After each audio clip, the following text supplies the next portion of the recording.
প্রত্যেকটি গণমাধ্যমকে সংবাদ জনগণকে দেওয়ার আগে ওই সংবাদের ফ্যাক্ট চেকিংকে নিশ্চিত করতে হবে।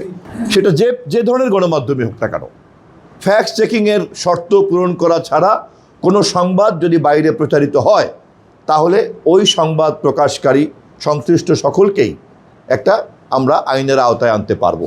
কারণ আমি আগে যেটা বললাম, অপতথ্য ছড়ানোর যে ঝুঁকি, সেটা মোকাবেলা করার জন্য ফ্যাক্ট চেকিংয়ের এই শর্তটাকে আমরা জুড়ে দিব গণমাধ্যমের দায়িত্বশীলতাকে নিশ্চিত করার জন্য।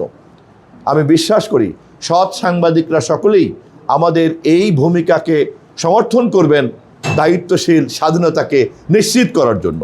আমি মন্ত্রী হওয়ার পরে প্রথম থেকেই এটা নিয়ে চিন্তা করছি এবং এখনও কোনো সমাধান বের করতে পারি নাই যে এটাকে সময় উপযোগীভাবে কীভাবে দাঁড় করানো যায়, পুরো তথ্য ব্যবস্থাপনাটাকেই কীভাবে একটা সময় উপযোগী করা যায়।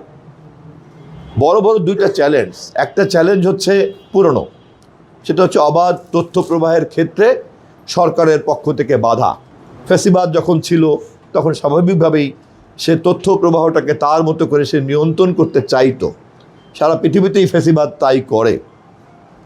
আমরা জনগণের ভোটে নির্বাচিত সরকার, আমরা বুঝি যে গণতন্ত্র প্রতিষ্ঠা করতে চাইলে গণমাধ্যমের স্বাধীনতাকে নিশ্চিত করতে হবে। আমাদের নেতা তারেক রহমান তার নির্বাচনী ইস্তেহারে এবং ৩১ দফাতে পরিষ্কারভাবে কথা বলেছেন এবং মন্ত্রী হিসাবে মাননীয় প্রধানমন্ত্রীর সেই প্রতিশ্রুতিকে বাস্তবায়ন করাই হবে আমার প্রধান লক্ষ্য এবং কাজ। আবার একই সঙ্গে মানুষকে অপতথ্যের হাত থেকে রক্ষা করে সুরক্ষা দেওয়ার দায়িত্ব কিন্তু আমাদের। স্বাধীনতা আছে বলেই ফেসবুকে যে কেউ অশ্লীল কথা তো বলতে পারে না। স্বাধীনতা আছে বলেই কিন্তু ফেসবুকে কেউ অথবা সোশ্যাল মিডিয়ার যে কোনো প্ল্যাটফর্মে যে কোনো জনপ্রিয় পত্রিকার লোগোকে নকল করে অথবা আর্টিফিশিয়াল ইন্টেলিজেন্সকে দিয়ে কারো চেহারা দিয়ে মিথ্যা তথ্য ছড়ানোর এই ক্ষমতাটা দিতে পারি না।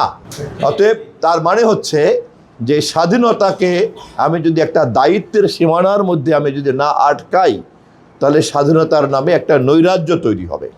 অপতথ্য এবং বিকৃত তথ্যের মাধ্যমে সমাজ, রাষ্ট্র, রাজনীতি ধ্বংস তো হবেই, এমনকি নানান রকম বিশৃঙ্খলাও তৈরি হতে পারে।